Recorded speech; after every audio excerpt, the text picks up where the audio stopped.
Morning, guys. So it's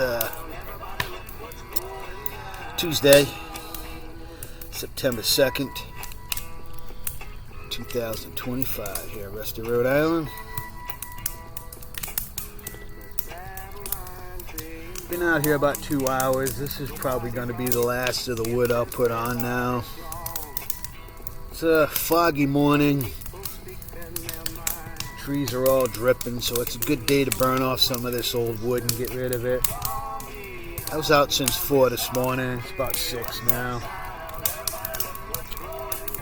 Sun's coming up. Looks like it's going to be another beautiful day. Sunshine, partial clouds, 70 degrees.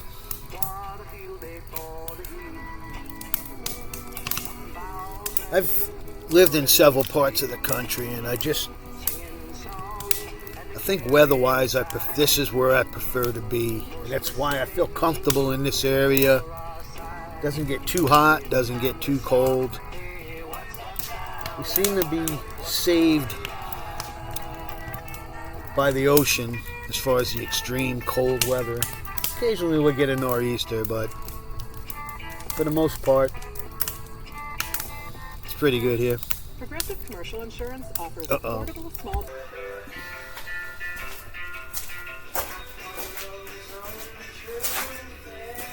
So we got a hole. Gotta fill now.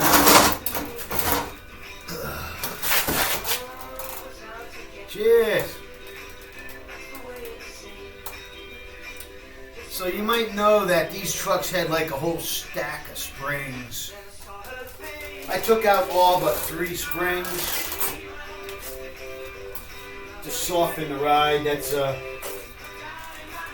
probably one more than a lot of the pickup trucks had with these heavy springs. But it has the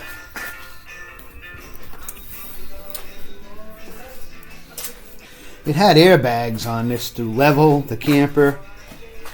See the hat things here? This one was filled up with water. I pretty much just cut parts of them away. They were no good. They had dry rotted. But this rear end, I don't know if anybody would want it. It's for an 86. I mean, who's running 86 trucks anymore? And it's different, I think, different width, so they'd have to make changes just to use it. But I'm going to be getting this one in to the, I got to get my thing on my jack. I have a piece on my jack that's like for transmissions and rear ends that has fingers that stick up to hold it. I got to dig it out.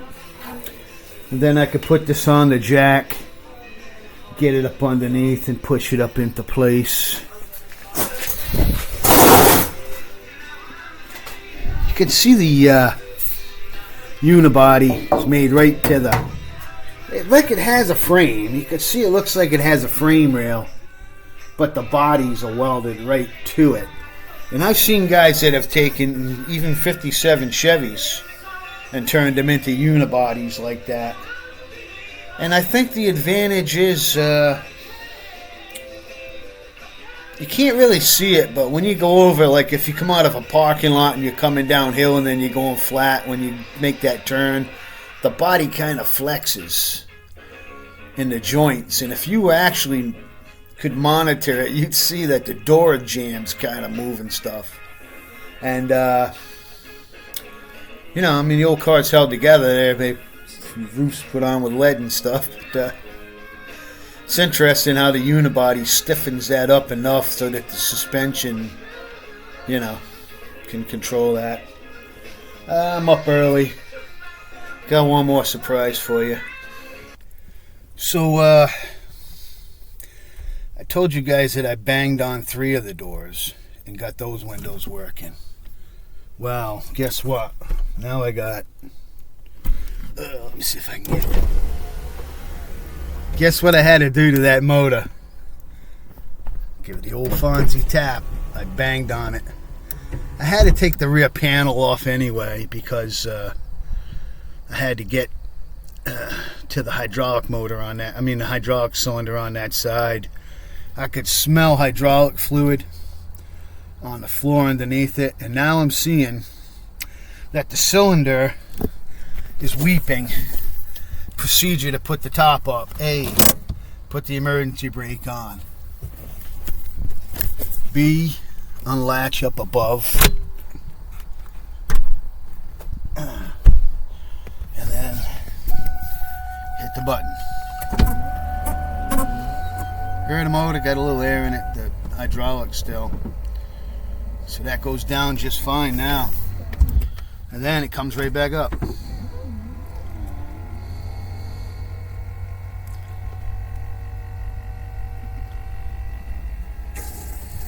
Hear the air? I can still hear a little air going through the hydraulic. So what I found out was the power cylinder on this side is wet, and it looks like it's coming out of where the ram comes out of the cylinder tube. So the O-ring is probably leaking a little bit, but I ran this top up and down like 6 times now, and I can't see any fresh fluid coming out of it. So it's weird. I don't understand it. I'm going to clean it all up, and I'm not going to change that yet. I can get it online for anywhere from $56 to $85.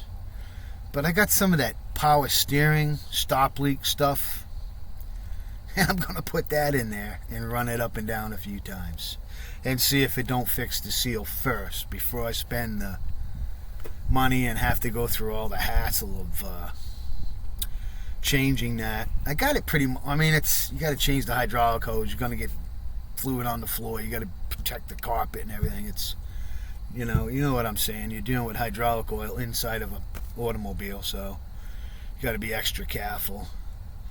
But everything's working now. I plugged the fuse in for the radio. It's working. This has got those 2 amps in the back. It's got them big old speakers. I guess you might be able to, I got one of the speakers out. You can see it there. That's the one that goes in this side door. But I got this panel pulled away.